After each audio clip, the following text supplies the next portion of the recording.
Hi friends, ಎಲ್ರಿಗೂ ನಮಸ್ಕಾರ. Friends, swing trading ಸೀರೀಸ್ನ ಮತ್ತೊಂದು ವಿಡಿಯೋಗೆ ನಿಮ್ಗೆಲ್ಲರಿಗೂ ಸ್ವಾಗತ. ನಾನು ನಿಮ್ಮ ಕಾಶಿನಾಥ್. ಫ್ರೆಂಡ್ಸ್, ಇವತ್ತು ಒಂದು ಮೇಜರ್ ಸೆಕ್ಟರ್ ನೆಗೆಟಿವ್ ಇಂದ ಪಾಸಿಟಿವ್ಗೆ ಟರ್ನ್ ಅರೌಂಡ್ ಆಗಿದೆ. ಸೊ ಯಾವ ಸೆಕ್ಟರ್ ಅದು ಅನ್ನೋದನ್ನ ಈ ವಿಡಿಯೋದಲ್ಲಿ ನೋಡ್ಕೊಳ್ತಾ ಬರೋಣ. ಫ್ರೆಂಡ್ಸ್, ಈ ವಿಡಿಯೋನ ನೋಡೋದಕ್ಕೂ ಮೊದಲು ಕೆಲವೊಂದು ಇನ್ಸ್ಟ್ರಕ್ಷನ್ಸು. ಸೊ ಈ ವಿಡಿಯೋನ ದಯವಿಟ್ಟು ಇನ್ಫಾರ್ಮೇಶನ್ ಪರ್ಪಸ್ ಆಗಿ ನೋಡಿ. ನಾನು ಯಾವುದೇ ಕಾರಣಕ್ಕೂ ಈ ಸೆಕ್ಟರ್ ಪಾಸಿಟಿವ್ ಟರ್ನ್ ಆಗಿದೆ ಅಂತಂದ್ರೆ ಈ ಸೆಕ್ಟರ್ ಅಲ್ಲಿರುವಂತಹ ಸ್ಟಾಕ್ಸ್ ನ ಬೈ ಮಾಡಿ ಅಂತ ಯಾವುದೇ ರೆಕಮೆಂಡೇಶನ್ ಆಗಲಿ ಟಿಪ್ಸ್ ಆಗಲಿ ಇಲ್ಲಿ ಕೊಡ್ತಾ ಇಲ್ಲ. ಸೊ ಸೆಕ್ಟರ್ ಅನಾಲಿಸಿಸ್ ಮಾಡಿಕೊಂಡು ನೀವೇನಾದ್ರೂ ಸ್ವಿಂಗ್ ಟ್ರೇಡಿಂಗ್ ನ ಇಂಡಿವಿಜುವಲ್ ಸ್ಟಾಕ್ಸ್ ಅಲ್ಲಿ ಮಾಡಬೇಕು ಅಂತ ಇದ್ರೆ ನಿಮ್ಗೆ ಈ ತರ ಮಾಡ್ಕೊಂಡು ಹೋದ್ರೆ ಒಂದು ರಿಸಲ್ಟ್ಸ್ ಸಿಗುತ್ತೆ ಅನ್ನುವಂತಹ ಒಂದು ಕಾನ್ಸೆಪ್ಟ್ ಅಲ್ಲಿ ನಾನು ವಿಡಿಯೋಸ್ನ ಮಾಡ್ತಾ ಇದ್ದೀನಿ. ಸೊ ಹಾಗಾಗಿ ಇದನ್ನ ದಯವಿಟ್ಟು ಈ ಸೆಕ್ಟರ್ ಪಾಸಿಟಿವ್ ಆಗ್ತಾ ಇದೆ ಅಥವಾ ಆಗಿದೆ ಅಂದಿದ ತಕ್ಷಣ ಈ ಸೆಕ್ಟರ್ ಅಲ್ಲಿರುವಂತಹ ಸ್ಟಾಕ್ಸ್ ನ ಬೈ ಮಾಡಿ ಅದಾಗಿದ್ದಾದ್ಮೇಲೆ ಕೆಳಗಡೆ ಬಂತು ಅಂತಂದ್ರೆ ದಯವಿಟ್ಟು ನನ್ನ ಬ್ಲೇಮ್ ಮಾಡಕ್ ಹೋಗ್ಬೇಡಿ. ಬಿಕಾಸ್ ನೀವು ಹಾಫ್ ನಾಲೆಡ್ಜ್ ಅಂದ್ರೆ 50% ಮಾತ್ರ ತಿಳ್ಕೊಂಡು ಬೈ ಮಾಡೋದಕ್ಕೆ ಟ್ರೈ ಮಾಡ್ತಾ ಇರ್ತೀರಾ. ಅಂದ್ರೆ ಕಂಪ್ಲೀಟ್ ಆಗಿ ತಿಳ್ಕೊಂಡು ಅದಾಗಿದ್ದಾದ್ಮೇಲೆ ನೀವು ಟ್ರೈ ಮಾಡ್ಬೋದು. ಸೊ ಹಾಗಾದ್ರೆ ಬನ್ನಿ ಇವತ್ತಿನ ಈ ವಿಡಿಯೋಗೆ ಹೋಗ್ತಾ ಇದ್ದೀನಿ.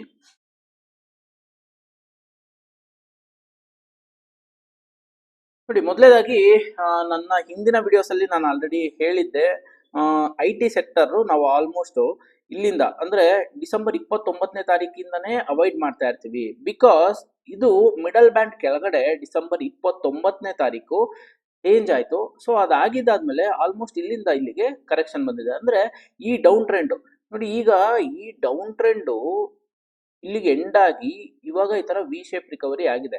ಆದ್ರೆ ಇವತ್ತು ಮೇಲ್ಗಡೆ ಮಿಡಲ್ ಬ್ಯಾಂಡ್ ಮೇಲ್ಗಡೆ ಹೋಗಿದ್ದಾದ್ಮೇಲೆ ಅಗೈನ್ IT ಸೆಕ್ಟರ್ ಏನಾಯ್ತು, ಸ್ಟ್ರಾಂಗ್ ಆಯ್ತು. ಅಂದ್ರೆ ವೀಕ್ಲಿ ಚಾರ್ಟ್ ಅಲ್ಲಿ ಮಿಡಲ್ ಬ್ಯಾಂಡ್ ಮೇಲ್ಗಡೆನೆ ಇದೆ.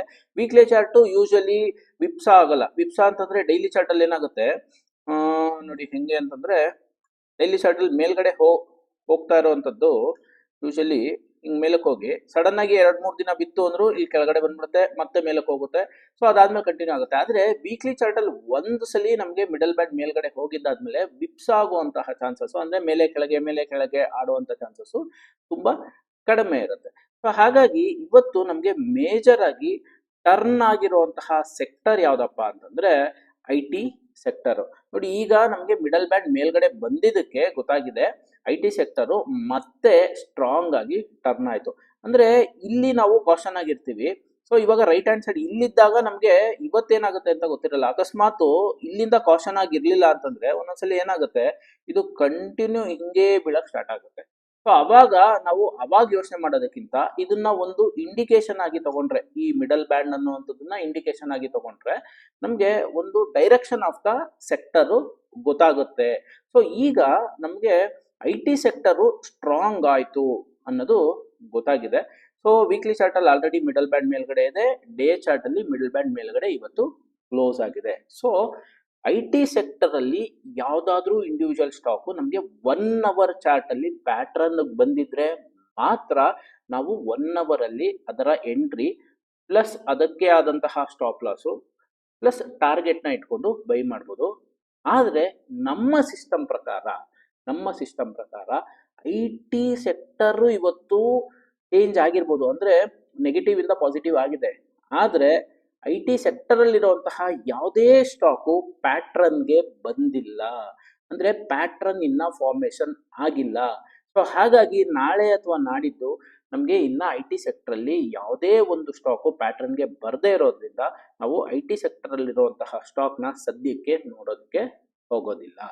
ಸೊ ನೆಕ್ಸ್ಟ್ ಸೆಕ್ಟರ್ ಪಾಸಿಟಿವ್ಗೆ ಟರ್ನ್ ಆಗಿರುವಂತದ್ದು ನಿಫ್ಟಿ ಕನ್ಸೂಮರ್ ಡ್ಯೂರಬಲ್. ನೋಡಿ, ಕನ್ಸೂಮರ್ ಡ್ಯೂರಬಲ್ ವೀಕ್ಲಿ ಚಾರ್ಟ್ ಅಲ್ಲಿ ಇಲ್ಲಿಂದನೂ ಆಲ್ಮೋಸ್ಟ್ ನೆಗೆಟಿವ್ ಅಲ್ಲಿ ಇತ್ತು ನವೆಂಬರ್ ಡಿಸೆಂಬರ್. ಈಗ ಜನವರಿನಲ್ಲಿ ಮಿಡಲ್ ಬ್ಯಾಂಡ್ ಮೇಲ್ಗಡೆ ವೀಕ್ಲಿ ಚಾರ್ಟ್ ಬರ್ತಾ ಇದೆ. ಸೊ ಹಾಗಾಗಿ ಈ ವೀಕ್ ಕನ್ಫರ್ಮ್ ಆಯ್ತು ಅಂದ್ರೆ ಇನ್ 2 ಡೇಸ್ ಆಗಿದ್ದಾದ್ಮೇಲೆ ಇದು after long time Nifty consumer durable ನಮಗೆ ಪಾಸಿಟಿವ್ಗೆ ಬರ್ತಾ ಇದೆ. ಕನ್ಸೂಮರ್ ಡ್ಯೂರಬಲ್ಸ್ ಅಲ್ಲಿ ಕನ್ಸ್ಯೂಮರ್ ಡ್ಯೂರಬಲ್ ಅಲ್ಲಿ ನಮ್ಗೆ ಯಾವ್ಯಾವ ಸ್ಟಾಕ್ಸ್ ಬರುತ್ತೆ ಅಂತಂದ್ರೆ ನೋಡಿ, ಕಲ್ಯಾಣ್ ಜ್ಯುವೆಲರ್ಸ್ ಆಗಿರ್ಬೋದು, ಟೈಟಾನ್ ಆಗಿರ್ಬೋದು, ವೋಲ್ಟಾಸ್ ಆಗಿರ್ಬೋದು, ಇದೆಲ್ಲ ಸ್ಟಾಕ್ಸ್ ಕನ್ಸ್ಯೂಮರ್ ಡ್ಯೂರಬಲ್ ಅಲ್ಲಿ ಬರುತ್ತೆ. ಸೊ ನೆಕ್ಸ್ಟ್ ಸೆಕ್ಟರ್ ಯಾವುದನ್ನ ನಾವು ವಾಚ್ ಮಾಡಬೇಕು ಅಂತಂದ್ರೆ ನೋಡಿ, Nifty pharma sector. So Nifty pharma sector almost ಒಂದು ಬ್ರೇಕ್ಔಟ್ ಝೋನ್ ಇದೆ. ಸೊ ನಿಫ್ಟಿ ಫಾರ್ಮಾ ಸೆಕ್ಟರ್ ಅಲ್ಲಿರುವಂತಹ ಸ್ಟಾಕ್ಸ್ ಯಾವ್ದಾದ್ರು 1 hour ಚಾರ್ಟ್ ಅಲ್ಲಿ ಪ್ಯಾಟರ್ನ್ ಅಲ್ಲಿ ಬಂದಿದ್ರೆ ಅದನ್ನ ನಾವು ಕಾನ್ಸಂಟ್ರೇಷನ್ ಮಾಡಬೇಕಾಗತ್ತೆ. ನೆಕ್ಸ್ಟ್ ಸೆಕ್ಟರ್ ನೋಡಿ, ಅಂದ್ರೆ ಮೋಸ್ಟ್ ಇಂಪಾರ್ಟೆಂಟ್ಲಿ ಕೆಲವೊಂದು ಸೆಕ್ಟರ್ಸ್ ರ್ಯಾಲಿ ಆಗಿದ್ದಾದ್ಮೇಲೆ ಮತ್ತೆ ಸೈಡ್ ವೇಸ್ ಆಗಕ್ಕೆ ಸ್ಟಾರ್ಟ್ ಆಗುತ್ತೆ. ಸೊ ಸೈಡ್ ವೇಸ್ ಆಗ್ತಾ ಇರುವಂತಹ ಸೆಕ್ಟರ್ ಯಾವುದು ಇವಾಗ ಅಂತಂದ್ರೆ ನಿಫ್ಟಿ ಮೆಟಲ್ ಸೆಕ್ಟರ್. ನೋಡಿ, ನಿಫ್ಟಿ ಮೆಟಲ್ ಸೆಕ್ಟರ್ ಏನಾಗಿದೆ, ಕಂಟಿನ್ಯೂಸ್ ರ್ಯಾಲಿ ಆಗಿದೆ. ಯೂಶಲಿ ಕಂಟಿನ್ಯೂಸ್ ಆಗಿ ಈ ತರ ರ್ಯಾಲಿ ಆಗಿದಾದ್ಮೇಲೆ ಯೂಶಲಿ 3-4 ಡೇಸ್ ಆದ್ರೂ ಸ್ವಲ್ಪ ಸೈಡ್ ವೇಸು ಅಥವಾ ರೆಸ್ಟ್ ತಗೊಳುತ್ತೆ. ಅಂದ್ರೆ ಸೆಕ್ಟರ್ ಕಂಟಿನ್ಯೂಸ್ ಆಗಿ ಮೇಲಕ್ಕೆ ಹೋಗೋಕೆ ಚಾನ್ಸ್ ಇಲ್ಲ. ಸೊ ಅದು ಸ್ವಲ್ಪ ರೆಸ್ಟ್ ತಗೊಳುತ್ತೆ. ಅವಾಗ ನಾವೇನ್ ಮಾಡ್ಬೇಕು, ಲೇಟೆಸ್ಟ್ ಆಗಿ ಅಂದ್ರೆ ಫ್ರೆಶ್ ಆಗಿ ಯಾವ ಸೆಕ್ಟರ್ ಬಂದಿದೆ ಆ ಸೆಕ್ಟರ್ ಅಲ್ಲಿ ಯಾವ್ದಾದ್ರು ಸ್ಟಾಕು ನಮ್ಗೆ ಪ್ಯಾಟರ್ನ್ ಬಂದಿದ್ಯಾ ಅಂತ ನೋಡ್ಕೊಂಡು ನಾವು ಟ್ರೇಡ್ ನ ತಗೋಬೇಕಾಗುತ್ತೆ. ಸೊ ಈಗ ಈ ತರ ನಾವು ನೋಡ್ಕೊಳ್ತಾ ಹೋದಾಗ ಯಾವ ಸೆಕ್ಟರ್ ಅಲ್ಲಿ ನಾವು ಇರಬೇಕು ಅನ್ನೋದು ನಮ್ಗೆ ಗೊತ್ತಾಗ್ತಾ ಹೋಗುತ್ತೆ.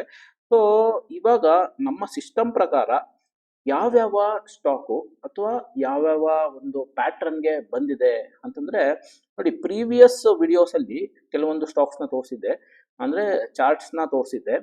ಈ ವಿಡಿಯೋ ಸ್ವಿಂಗ್ ಟ್ರೇಡಿಂಗ್ ನಲ್ಲಿ ಸಕ್ಸಸ್ ಆಗುವ ವಿಡಿಯೋ ಪ್ಲಸ್ ಲೇಟೆಸ್ಟ್ 2 ವಿಡಿಯೋದಲ್ಲಿ 2 ಚಾರ್ಟ್ ಪ್ಯಾಟರ್ನ್ಸ್ ನ ತೋರಿಸಿದ್ದೆ. ಅದು ಇವಾಗ ಏನಾಗಿದೆ ಅನ್ನೋದ್ರ ಬಗ್ಗೆ ಹೇಳ್ಕೊಳ್ತಾ ಹೋಗ್ತೀನಿ.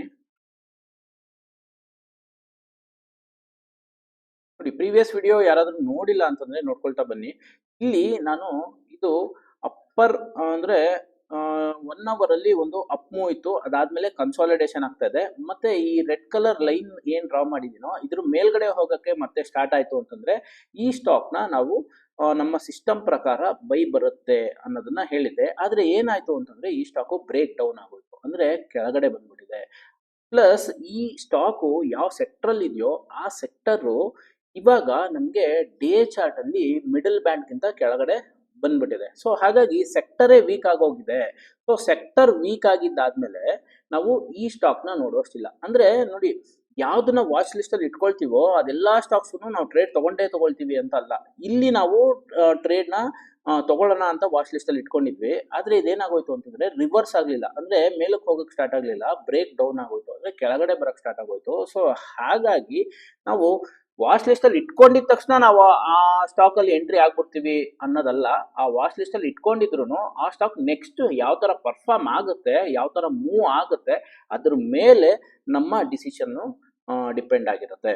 ನೋಡಿ, ನೆಕ್ಸ್ಟ್ ಈಗ ಸದ್ಯಕ್ಕೆ ಇವತ್ತು ಯಾವ್ಯಾವ ಸೆಕ್ಟರ್ ಸ್ಟ್ರಾಂಗ್ ಇದೆಯೋ ಅದರಲ್ಲಿರುವಂತಹ ಕೆಲವೊಂದು ಸ್ಟಾಕ್ಸ್ ನೋಡಿ, ಪ್ಯಾಟರ್ನ್ ನೋಡಿ, up trend previously 1 hour chart ಅಲ್ಲಿ ಈ ತರ ಅಪ್ ಟ್ರೆಂಡ್ ಆಗಿದ್ದಾದ್ಮೇಲೆ ಇಲ್ಲಿ ಸೈಡ್ ವೇಸ್ ಆದ್ಮೇಲೆ ಇಲ್ಲಿ ಒಂದು ನಾನು ಲೈನ್ ನ ಮಾರ್ಕ್ ಮಾಡಿದ್ದೀನಿ. ಈ ಲೈನ್ ಮೇಲ್ಗಡೆ ನಮ್ಗೆ 1 hour ಕ್ಯಾಂಡಲ್ ಫಾರ್ಮೇಶನ್ ಆಗಿ ಬ್ರೇಕ್ಔಟ್ ಆಯ್ತು ಅಂತಂದ್ರೆ ನೆಕ್ಸ್ಟ್ ನಾವು ಈ ಸ್ಟಾಕ್ ಅಲ್ಲಿ ನಮ್ಮ ಸಿಸ್ಟಮ್ ಪ್ರಕಾರ ಎಂಟ್ರಿ ಬಂತು ಅಂತ ಕನ್ಸಿಡರ್ ನ ಮಾಡ್ತೀವಿ.